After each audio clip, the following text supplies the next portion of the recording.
బంగ్లాదేశ్ హిందువులు బిక్కుబిక్కుమంటూ జీవించాల్సిన దుస్థితి ఏర్పడింది. షేక్ హసీనా ప్రధాని పదవి కోల్పోయిన తర్వాత హిందువులపై దాడులు పెరిగిపోతున్నాయి. భారత్ మీద ఆగ్రహాన్ని అక్కడ హిందువుల మీద చూపిస్తున్నారనే విమర్శలు ఉన్నాయి.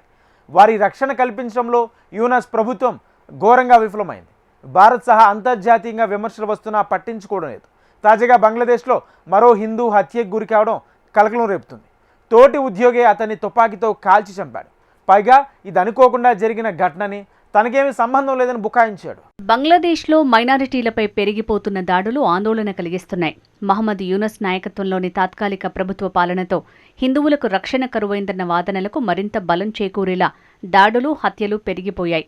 దీపు చంద్రదాస్, అమృత్ మండల్ అనే హిందూ యువకుల హత్యోదంతాలు మరవకముందే మరో హిందువు హత్యకు గురయ్యాడు. మెమిన్సింగ్ జిల్లాలోని మెహరాబారీ ప్రాంతంలోని సుల్తాన్ స్వెటర్స్ లిమిటెడ్ వస్త్ర పరిశ్రమ వద్ద సెక్యూరిటీ గార్డుగా పనిచేసే 42 ఏళ్ల బజేంద్ర బిశ్వాస్ని అతడి సహోద్యోగి నోమన్ మియా సర్వీస్ గన్తో కాల్చి చంపాడు.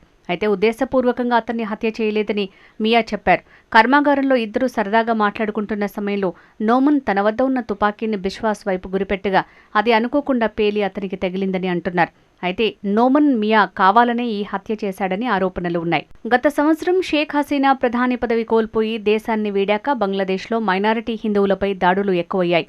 అవామీ లీగ్ ప్రభుత్వాన్ని కూలదోసిన విద్యార్థుల ఉద్యమంలో ముఖ్య పాత్ర పోషించిన ఉస్మాన్ హాదీ హత్యోదంతం తర్వాత ఇవి మరింత ఎక్కువయ్యాయి. దైవదూషణ ఆరోపణలపై డిసెంబర్ 18న ఫ్యాక్టరీ కార్మికుడైన హిందువు దీపు చంద్రదాస్ని స్థానికులు కొట్టి చంపారు. అది మరవకముందే రాజ్బరీ జిల్లాలో పంక్షా సర్కిల్లో బెదిరింపులకు పాల్పడుతున్నాడంటూ అమృత్ మండల్ అనే మరో హిందువును చంపేశారు. ఈ క్రమంలో తాజాగా బజేంద్ర బిశ్వాస్ హత్య ఆ దేశంలో హిందువుల భద్రతపై ఆందోళన కలిగిస్తోంది. బంగ్లాదేశ్లో మైనారిటీలను కాపాడటంలో యూనస్ ప్రభుత్వం విఫలమైందని అంతర్జాతీయంగా ఆరోపణలు పెరిగాయి.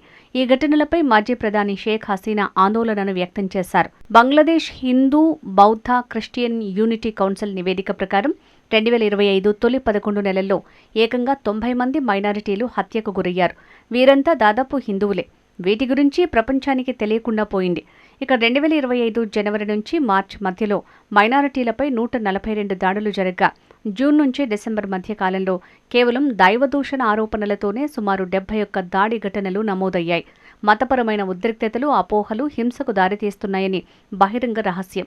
రాజకీయ మార్పులు, అస్థిరత మైనారిటీలపై దాడులకు మరింత అవకాశాన్ని సృష్టిస్తున్నాయి. దీంతో బంగ్లాదేశ్లోని మైనారిటీ సంఘాలు తమ భద్రతపై ఆందోళన వ్యక్తం చేస్తున్నాయి. భారత విదేశాంగ మంత్రిత్వ శాఖ కూడా ఈ అంశంపై తన ఆందోళనను వ్యక్తం చేసింది. పరిస్థితులను నిశితంగా పరిశీలిస్తున్నట్టు తెలిపింది. బంగ్లాదేశ్లో హిందువులు బహిరంగంగా తిరిగే పరిస్థితులు లేవనే విమర్శలు వస్తున్నాయి. ఈ దేశంలో హిందువుల మనుగడ ప్రమాదంలో పడిందని చెప్తున్నారు. దేశ విభజనకు పూర్వం 1941లో బంగ్లాదేశ్లో హిందువుల జనాభా 28% ఉండేది. అయితే 2022 నాటికి హిందూ జనాభా 7.95కు పడిపోయింది.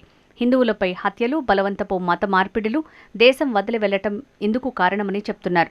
తాజాగా భారత్ తమ మాజీ ప్రధాని షేక్ హసీనాకు రక్షణ కల్పించిందని అక్కడి ఇస్లామిస్టులు ఆగ్రహంతో ఉన్నారు. హిందువులంతా భారత్కు చెందిన వారేననే ఆగ్రహమే ఇందుకు కారణమని చెప్తున్నారు. వారిని సాధిస్తే అది భారత్ మీద పగ తీర్చుకోవడం లాంటిదే అన్న భావన రోజురోజుకు పెరిగిపోతోంది. కేవలం హిందువులనే కాదు, అతి కొద్ది సంఖ్యలో ఉండే బౌద్ధులు, జైనులపైన కూడా దాడులు పెరిగిపోతున్నాయి. బంగ్లాదేశ్లో హిందువులపై దారుణాలు తీవ్రస్థాయిలో పెరిగిపోతున్నాయని చెప్పడానికి నిదర్శనం ఇస్కాన్ గురువు చిన్మయ్ కృష్ణదాస్ ప్రభు అరెస్ట్. గతేడాది అక్టోబర్లో హిందువులపై దాడులను నిరసిస్తూ ఆందోళనకు దిగారు కృష్ణదాస్ ప్రభు. దీంతో యూనస్ ప్రభుత్వం ఆయన్ని అరెస్టు చేసి జైలుకు తరలించింది. అంతేకాదు దేశద్రోహం కేసు పెట్టింది. ఒక హిందూ సాధువును అరెస్టు చేయడంతో పాటు దేశద్రోహం కేసు పెట్టడం ఏంటని భారత్తో సహా అనేక దేశాలు ఆందోళన వ్యక్తం చేశాయి. మతాన్ని, ఆధ్యాత్మిక గురువులను అరెస్టు చేసి బంగ్లాదేశ్ చాలా తప్పు చేసిందని భారత్ నిరసన తెలియజేస్తూ లేఖ రాసింది. అయితే ఓ ర్యాలీలో కృష్ణదాస్ బంగ్లాదేశ్ జాతీయ జెండాను అవమానించారు అని అక్కడి ప్రభుత్వం ఆరోపించింది. కృష్ణదాస్ అరెస్టుతో బంగ్లాదేశ్లోని మైనారిటీలు రోడ్లపైకి వచ్చి నిరసన తెలిపారు. భారత్లోనూ ఈ అక్రమ అరెస్టుపై నిరసనలు వ్యక్తమయ్యాయి. చిన్మయ కృష్ణదాస్ ప్రభు హిందువులపై జరుగుతున్న దాడులు ఆపాలంటూ నిరసన వ్యక్తం చేయటమే బంగ్లాదేశ్ ప్రభుత్వ ఆగ్రహానికి కారణమైంది. అంతేకాదు చిన్మయ కృష్ణదాస్ ప్రభుకు కనీసం బెయిల్ కూడా రాకుండా చేసింది. కృష్ణదాస్ తరపున కేసు వాదిస్తున్న లాయర్ హత్యకు గురయ్యారు. యూనస్ ప్రభుత్వం జమాతే ఇస్లాం ఒత్తిడికి తలవంచి ఇస్కాన్ను ఛాందసవాద సంస్థగా ప్రకటించింది. అదే సమయంలో మరోవైపు ఇస్కాన్పై నిషేధం విధించాలని కోరుతూ అక్కడి న్యాయస్థానంలో పిటిషన్లు దాఖలయ్యాయి. మరోవైపు హిందువులు దేశం విడిచిపోవాలని బంగ్లాదేశ్లో ఛాందసవాదులు డిమాండ్ చేస్తున్నారు. అయితే ఎవరూ దేశం విడిచి పోవద్దని చిన్మయి కృష్ణ ప్రభు పిలుపునిచ్చారు. మేం ఈ నెల నిజమైన బిడ్డలం, మనల్ని విభజించేందుకు కుట్రలు చేస్తున్నారు, అందుకు ఐకమత్యంతో కలిసిమెలిసి ఉండాలి, విడిపోకండి అంటూ సూచించారు. షేక్ హసీనా ప్రభుత్వ పతనం తర్వాత నోబెల్ శాంతి బహుమతి గెలుచుకున్న మహమ్మద్ యూనస్ నేతృత్వంలో తాత్కాలిక ప్రభుత్వం అధికారంలోకి రావడంతో బంగ్లాదేశ్ పరిస్థితులు చక్కబడతాయని అక్కడి ప్రజలు ఊహించారు. అయితే యూనస్ అందుకు భిన్నంగా పాకిస్తాన్తో చేతులు కలిపి భారత్ వ్యతిరేకతను బయటపెట్టుకున్నారు. అదే సమయంలో ఇస్లామిస్టుల ఆగడాలను బహిరంగంగా ప్రోత్సహిస్తున్నారనే ఆరోపణలు ఉన్నాయి. అమెరికా అధ్యక్ష ఎన్నికల సమయంలో బంగ్లాదేశ్ హిందువులపై దాడులను ఖండించారు డొనాల్డ్ ట్రంప్.